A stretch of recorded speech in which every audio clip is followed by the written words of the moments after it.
Hey, welcome back, everyone, to another great episode of The Human Role. So, today we are going to get into visas. Lots of stuff going on in the current moment in the world. So, we are going to talk about just the myths, the unknowns, the must knows of visas. And I have so thrilled to have Jay Arnold. So, he brings both deep expertise and a rock star perspective to the world of HR. He's a seasoned global mobility and immigration leader, and he's helped many large organizations navigate the complexities of employment based immigration. Not to mention that he is the founder and host of Backstage Pass, the HR Rockstar podcast. And so he highlights industry voices and uncovers the behind the scenes work that drives HR excellence. So he's a perfect person to give us all the details on visas, everything that we must know. And so, Jay, I'm super excited to have you here today. Thank you so much for taking time out of your day. But for anyone in my network who may not be overly familiar with you, I'd love for you to just give some details of your background and kind of let us know what has led you to even get this niche of experience when it comes to visas. Sure. Thanks so much for having me on the podcast. Yeah, so I spent a number of years in a lot of different industries from higher education, automotive, even tech within the automotive, and of course, other roles, retail, and of course, in the music business for over a decade. While that was happening, I learned a lot of things in the music business and realized how transferable it is to a lot of other industries, relationship building, project management, everything. So I found myself moving from higher education to automotive a number of years ago. And I was hired into an HR immigration mobility specialist type role. I thought I knew a decent amount about immigration. Then I was thrown in, had a great team that trained me from, colleagues on the same team to external team members, at an external law firm that really took me under their wing, brought me up to speed on a lot of different visa types, employment-based visas, and really just fell in love with the process. Like anything, there's a slight learning curve, sometimes a large learning curve, and learned from the mobility side too, expats coming in on assignment for maybe 2 years, what that means for taxation, healthcare, retirement, all the things you always think about. But then if you go on assignment, you really need to think about it, whether you're leaving the US to go overseas or coming into the US for a 1, 2, 3 year assignment. And then the employment based visas that tie into that process, and also those on what we call local contract, meaning someone they have a desire to stay here, they're working locally, they're not an expat, they don't get maybe the expat benefits that go with that. So that's really, in a nutshell, how I got into it. And it was a fascinating time. And I've always just kept up with everything, even though I've pivoted to other roles or industries, because I just find it very fascinating and one of the most misunderstood areas, too. Yeah, absolutely. Really appreciate that. Definitely just goes to show how, just as you kind of step into things, if you're open to raising your hand, right? There's Yes. always those areas where someone doesn't like to do it, but someone has to do it. And it seems like you picked up on that. And now you're here today with amazing experience. So let's jump right into it because I know lots of my, network has lots of questions around this now, especially given the current climate that we're in. But can you walk us through the most common types of, work visas in the U.S. that employers typically encounter, and maybe even some that might be lesser known that may still kind of come up just dependent upon the industry? Sure. And I should give a disclaimer that I'm not a lawyer. This is not legal advice. This is Not at all. educational slash entertainment. So Correct. sure. So there's a number of employment based visas, and this is where it gets a little bit tricky because there's a lot of misunderstandings in this space, from family based immigration, employment based, refugees, religious visas. There's a lot of different things, but obviously we just want to focus on employment based visas. So some of the most common, I'll just throw out a number of them, then we can kind of do a quick overview. And this is very high level because there's a lot of regulations behind each one. But there's the H-1B, there's the L-1 visa, the TN, O-1, and then something called OPT STEM or CPT that's tied to the F-1 visa for international students. And then some other visa types would be like your E2, E3, H2B, which is for agriculture workers, and then a J1 visa. So to dive into each of those a little more, H1B is really one of the most well-known visas, and it's one of the only visas that a lot of people with maybe more of a STEM background, depending on the industry and what their background is, would qualify for. It's a specialty occupation. So not everyone would qualify. And this is something where a lot of people from around the world could find a path to this depending on their educational background, professional background. And this is capped though by Congress every year at 85,000. And I've seen years where it's been 400,000 apply. And this, I should rewind a little bit. An employer needs to sponsor someone on this. So that means, you think of a large global company, tech company, any of the companies you could think of would sponsor someone. And of the 85,000, maybe 400,000 apply annually. I've seen it go up to 700,000 during the great hiring boom 21, 22. And of course, you divide 85,000 into 700,000, you can see it's a very, very low success rate. And with that, this is for the H-1B, it's really a two-prong approach where you have to go through immigration services and also the Department of Labor and to verify that you're going to pay them wages. They're called level 1 through 4, level 1 more of an entry level, still needing a bachelor's and master's degree in some cases. And this is where you realize that you can't pay an engineer $30,000 when the going rate in Metro Detroit or Atlanta is 120, because it's a two-prong approach with the Department of Labor and Immigration Services. This is where there's a lot of misinformation on the internet, in chat rooms, opinions on TV. It's just not true. Sure, some companies have abused things, but it's just not reality.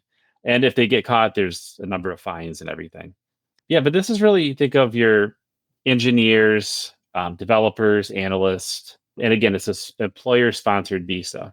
The next one would be the L visa, and that's where it's an intercompany transfer visa. So think of a large global company, and they have a headquarters maybe in Europe or Asia, and they want to send someone to the US. It could be on assignment for 2 years. It could be a local contract where they come and they're on the visa, they have the right work authorization, and they really have more of a specialized knowledge. Think of like they have the secret sauce. Maybe a tech company, automotive. Think of a large company like Boeing and Airbus, where there's a lot of stuff going on behind the scenes of making an aircraft come to life. And they come here on an L1A, which is for executives or managers, or an L1B, which is more that specialized knowledge, again, more the secret sauce, because they've worked for that company at least 1 year in the last 3 years. And I've seen where too, like a new plant is opening somewhere in the US and they're bringing someone from Latin America or Europe to help set that plant up because they have a similar plant in their home country. So it's almost mirrors it. That's another great example. There's no annual restriction on that. You have to be set up properly and have so many millions in revenue per year as a global organization. Then there is the TN. The TN is two types of visas. It's for Canadians or Mexican nationals. TN1 is for Canadians. TN2 are for Mexican nationals. However, not every person, again, qualifies. There's a list of occupations right on the USCIS website of what those occupations would be. Typically, your engineer, a teacher, a dentist. And that, again, there's no annual cap or anything. So a TN visa for a Canadian national or Mexican national allows someone to come here, work on that type of visa. However, they can switch companies much more easily on that kind of visa if they were to go from company A to company B and company B is willing to do that transfer and a new visa. The L1A is a little more tricky. And then there is the O1 visa, and this is for those really extraordinary in their fields, science, arts, education. Sometimes it's referred to as the Einstein visa. Sometimes athletes get it. There's a special visa for athletes we won't jump into, and entertainers, but ultimately fall into an O visa as well. And then there's international students they're on what's called the F1 visa. When you're an international student, you're very limited of how you can work. You typically work on campus, so many hours per week. A number of years ago, that was the only place you really were allowed to work is on campus. So the library, research labs, maybe enrollment centers, bookstores, those kinds of things. And then for those that are going into the STEM field, they can get similar to a work permit that allows them it's called F1 OPT STEM, and they're allowed to work for a couple of years after they graduate, as long as they're in a STEM field like engineering. And what the hope is typically is they work on that for a couple of years and then they get into the H-1B lotto and then they're able to stay at that point.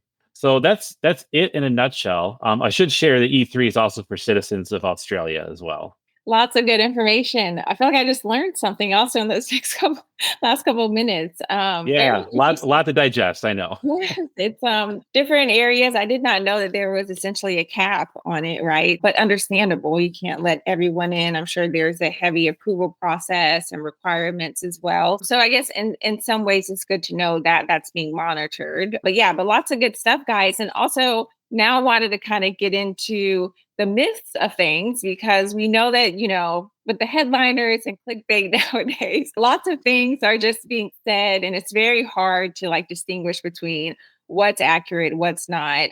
So let's get into maybe what you've seen are like the biggest myths or misconceptions when it comes to, the work visas for employers. So the biggest myths, many assume like the H-1B visa is guaranteed with employment, but it's really like I mentioned before, it's a lottery system and it's subject to annual caps. And some of the other misconceptions related to that are work visas are permanent. There's something called dual intent, where in the eyes of the government, certain visa types, the government knows, okay, it's dual intent, meaning like the H-1B, meaning that they would like to be here if they apply for a green card. That's very common. And there's other ones that are not dual intent, like the TN, meaning you can be on a TN visa. You keep renewing it every couple of years, but you can be essentially doing that indefinitely. There's a lot of Canadians that cross the border daily and weekly here in Metro Detroit, working for different industries. It's very easy to do that. And it's for a Canadian to do that, it's very, very cheap in terms of the cost of it. It's less than $100 to process at the border of U.S. and Canada. And I should say cheap. It means the processing fee or filing fee at the border. Again, you want to make sure you're paying everyone the same type of wage. Another one is, yes, there is expenses involved in any type of visa sponsorship and green card sponsorship, which is a whole different discussion, for another time. But it can be risky at times. It depends. You really want to work with the different teams involved as far as like strategy. Sometimes people think it's just a formality, and whether it's a hiring team or even the employee, they don't necessarily, they think it's I just go and show up to an appointment. So that's where some of the misconceptions is. So another one is that, is misconceptions in work visas that they're permanent. And in reality is most are temporary and are tied to a specific employer. And that could be a challenge for job mobility. So certain visas might have more flexibility to do a transfer behind the scenes if you're going to go from company A to company B. But many of them are tied to a certain employer, and there's a lot of behind the scenes things if someone were to change roles. And other ones, they are somewhat locked in, and this is the company they're going to work for at least a handful of years, while things are happening behind the scenes, and maybe they're filing for a green card and so forth. The biggest misconception also is hiring teams, HR, the business areas that everyone's serving. It's really more of an investment in global talent. So understanding the different nuances for the employers and the candidates or internal team members is really key.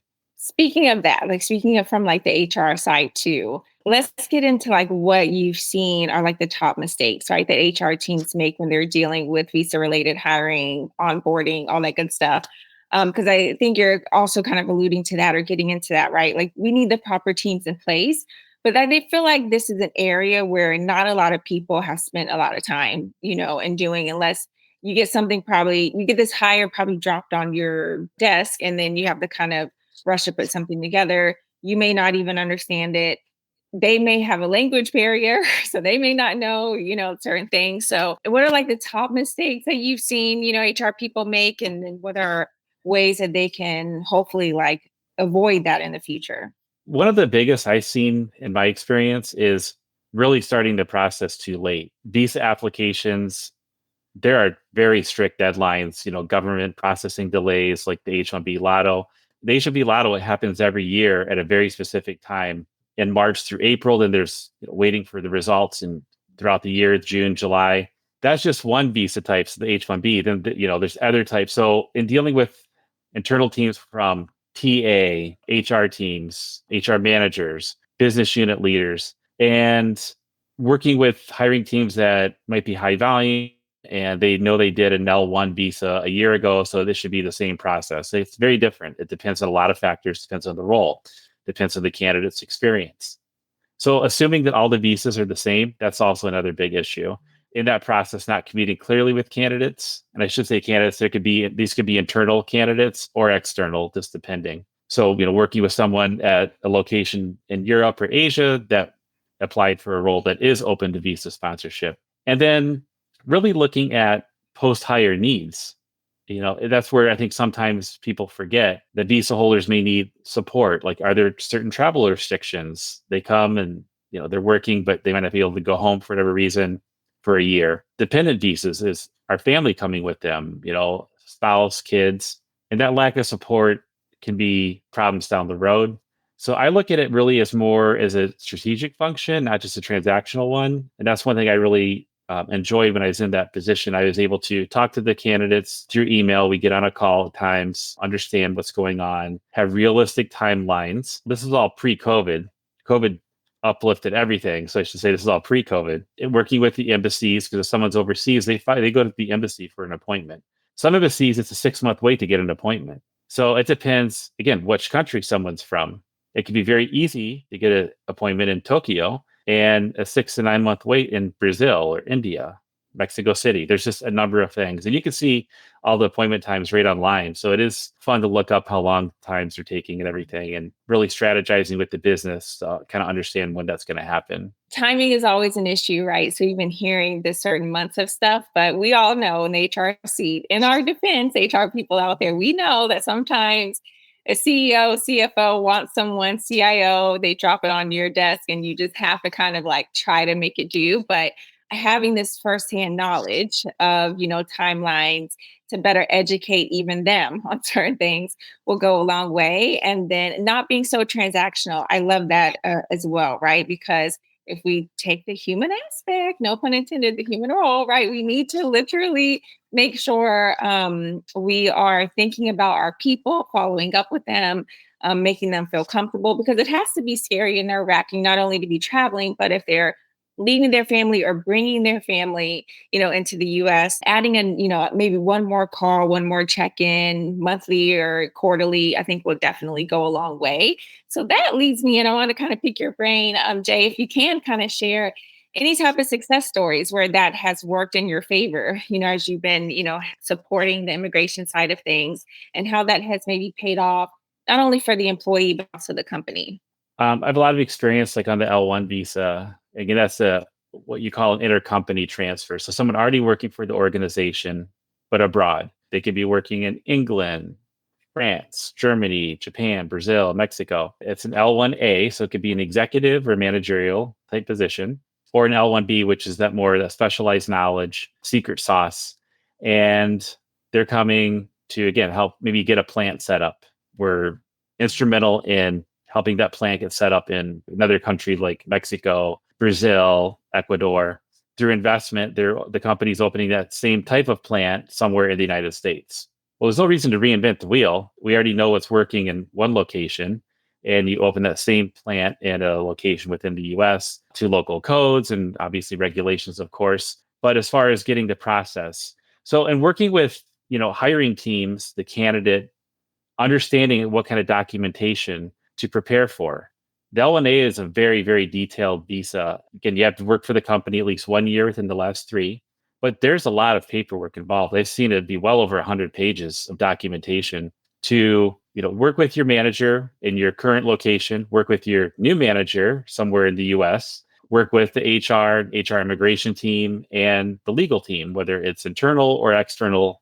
And then they have to set up an appointment at the US Embassy, present all the information to an officer at the embassy, and the officer has to make a decision based on all the information.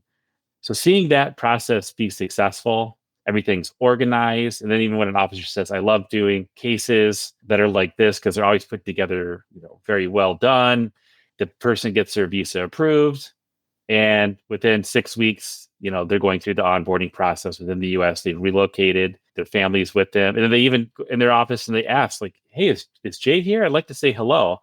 And then you finally able to shake hands and say welcome to the team. And people have gone home on vacation or the holidays and brought back a souvenir or maybe like food to their country. And they're like, hey, I thought you wanted you to have this way of saying thanks for everything. And then just seeing them go through, that first 6 months in their role and going, okay, you can see the tangible results. Like they're actually working on this really cool project or getting something up and running, literally like building it from the ground up of a process, I should say, of that's going to make, a certain parts or something like that.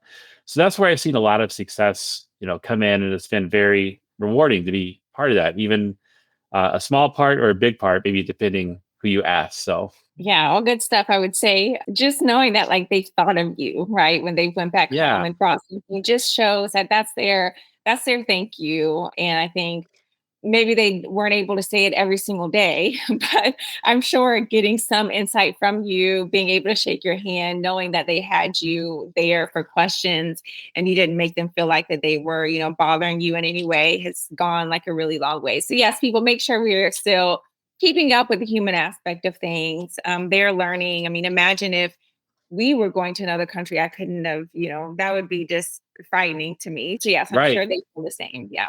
And that's kind of the same thing. I always thought, like, if I was going on assignment overseas, I would have a lot of questions on healthcare, retirement, taxes. Can my spouse work? Like, what are the legal ramifications? Cultural training for my kids. I mean, there's a million things to think about, and then you don't really think about it until you're forced to. Yes, absolutely. Culture is a whole nother thing, right? With Right. and well, that's a whole nother episode for another day. Okay, but wrapping up here, I wanted to just get some last little insight from you, Jay. What type of advice? I mean, we've gone through, making sure we're still being human to people and having a strategy, focusing and make sure we have the time to get this done. But any other like additional advice for any new HR person that's new in this space of the visa world or has never experienced this before and come Monday morning after we post this, they all of a sudden have something on their desk. Like any other additional advice that you would give out? Yeah, I would say, start early. Don't go it alone. Ensure there's a team that, has a solid understanding of this. If you're maybe a company getting into this space, hire the right people. At least have one person that has the experience to be that person that can have an external law firm, someone within the company that could be that conduit that employees go to, because employees stop by your desk a lot, message you on Teams or Slack, and have a lot of questions. And everyone's case is very unique and specific. And of course, very personal. It's very complex, very unpredictable. Again, especially if you're going at it for the first time. And just having that right teams in place to where even like high level, HR leaders know that there's someone underneath. Just like you have the right benefits person, the right compensation person, you have to have the right immigration person as well. Because it's very repeatable. It's a very repeatable, compliant process that just when you think you've seen it all, something new comes along. Being very proactive so it reduces risk. Yes, absolutely. There you have it, folks. Jay Arnold, everybody. Yay! Thank you so much for giving all of your insight. He will be attached to this post. So please send him a connection. Check out the HR Rockstar podcast. He's doing great things over there as well. And if you have any type of like visa questions, he's your guy to run it by. Hey, look, I'm not saying for free all the time, but I'm maybe a quick little question. Don't overload him with stuff. But yeah, so thank you so much, Shay, for your insight. Really appreciate you being here today. Hopefully, we can catch up in the future. Jay and I are also a part of the Work Defined podcast, you guys. So go check out great network of industry leaders handling podcasts in our HR field. So check all that out. And Jay will we'll catch up with you, I'm sure, at some point towards the end of the year, sometime next year. Thanks again for being on. And to my audience out there, I will see you in another couple of weeks. Thank you. Take care.